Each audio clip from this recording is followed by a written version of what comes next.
Damn it. ఏంటిటా కుండబద్దలు కొడతా అట్ట. నమస్కారం. కుండబద్దల ప్రేక్షకులకి స్వాగతం.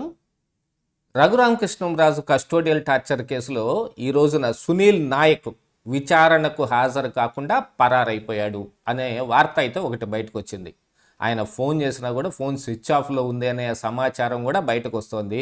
మరొక వైపున ఈ రోజున హైకోర్టులో ఆయన ముందస్తు బెయిల్ విచారణ అర్హత ఉందా లేదా అనేది మాది హైకోర్టు ముందుకు రానున్న ఈ తరుణంలో ఆయన విచారణకు డొమ్మా కొడితే వెంటనే అందరూ ఆయన పరారైపోయాడు అని అంటున్నారు.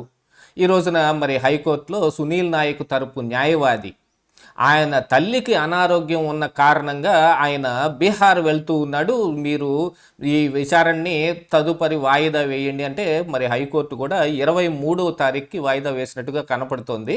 విచారణకు ఆ రోజున హాజరు కావాలి అని. మరి ఇప్పుడు సునీల్ నాయక్ ఈరోజు ఎందుకు విచారణకు హాజరు కాలేదు, ఇలాంటి పిటిషన్ ఎందుకు వేసుకోవాల్సి వచ్చింది, ఇంత అర్ధాంతరంగా ఆయన తల్లికి అనారోగ్యం రావటానికి గల కారణం ఏమిటి అంటే, అనారోగ్యం ఎప్పుడైనా ఎందుకైనా రావచ్చు, కానీ వీళ్ళకి వెసులుబాటుగానే ఎందుకు వస్తుంది? గతంలో ఇలాంటిదే సిబిఐ విచారణకు హాజరు కావాల్సిన సమయంలో అవినాష్ రెడ్డి తల్లికి కూడా ఆరోగ్యం ఇలాగనే చెడిపోయింది. ఆయన తర్వాత కర్నూలులో ఆవిడ్ని విశ్వభారతి హాస్పిటల్లో పెట్టి ఒక పెద్ద డ్రామా సీన్ క్రియేట్ చేశాడు.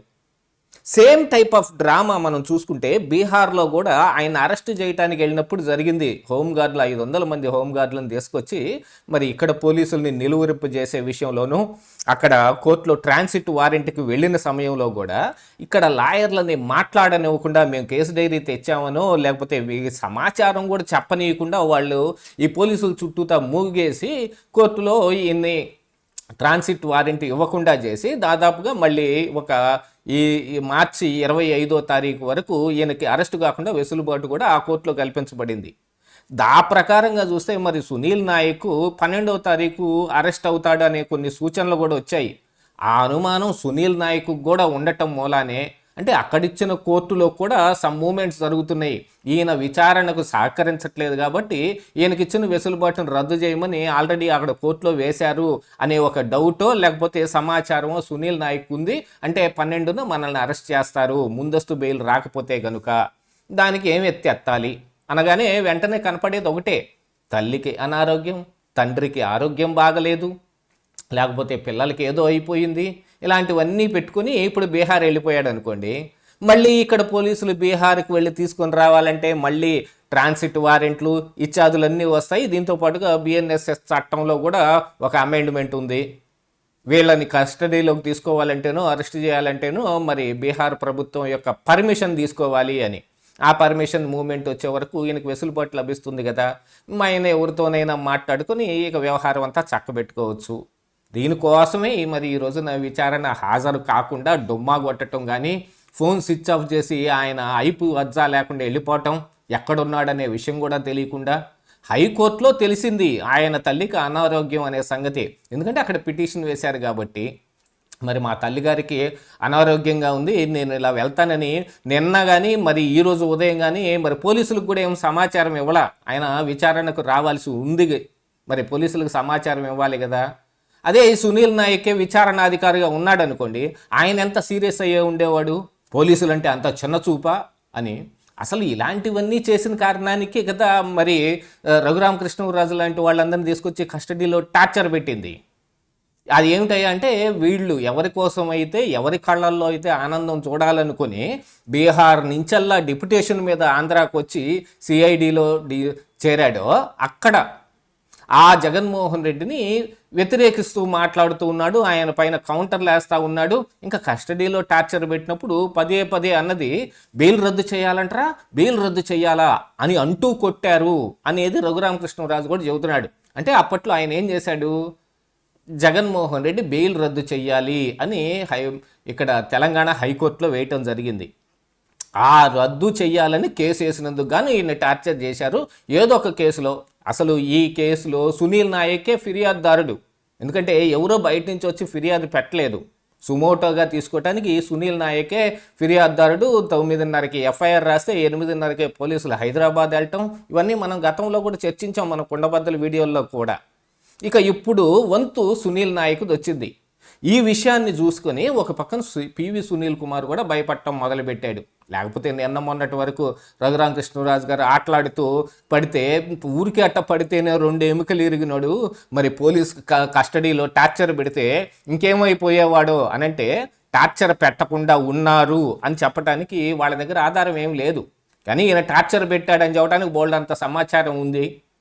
ఎందుకంటే ముసుగులు వేసుకున్న బయట మనుషులు కూడా ఆ రోజున రాత్రి సిఐడి ఆఫీసులోకి వచ్చారు. కింది స్థాయి సిబ్బంది మొత్తం వాంగ్మూలం ఇచ్చారు. మెజిస్ట్రేట్ ముందే వాంగ్మూలం ఇవ్వటం జరిగింది. విచారణలోనూ దర్యాప్తు అధికారులకి అదే చెప్పారు వాళ్ళు. అందులోనే తులసిబాబు అనే ఒక వ్యక్తిని తీసుకొచ్చి రఘురామకృష్ణరాజు గుండెల మీద అలాగే ఎత్తి కూర్చోబెడితే మరి ఆయన పరిస్థితి ఏమిటి? దీంతో పాటుగా మరి విఐపి వచ్చాడు కాబట్టి పర్యవేక్షించడానికి నేను అక్కడే ఉన్నానని చెబుతున్నాడు. సీసీ కెమెరాలు ఎందుకు పెట్టలేదంటే దానికి సమాధానం లేదు. ఇక ఇది కాకుండా సీన్ రీక్రియేషన్లో మొత్తం అంతా తేటతెల్లం అయిపోయింది. అసలు ఆ రోజున దొరికిన కొన్ని వీడియోలని సైతం సునీల్ నాయక్కు చూపించి ఏమిటిది, దీని గురించి ఏమిటి అని అడిగితే ఆయన తెల్లమొహం వేయటం, నీళ్లు నవ్వటం జరిగింది. అందుమూలకానే మరి ఈ రోజున ఆయన విచారణకు హాజరు కాకుండా డొమ్మా కొట్టాడు. ఎందుకంటే ఈరోజు ఖచ్చితంగా అరెస్టు చేస్తారు. మరి 12వ తారీఖు సునీల్ నాయక్ అరెస్ట్ కాబోతున్నాడనే సమాచారం చాలా ముందుగానే వచ్చింది. ఆ విషయాన్ని మనం గతంలో కుండబద్దల్లో కూడా చెప్పాం.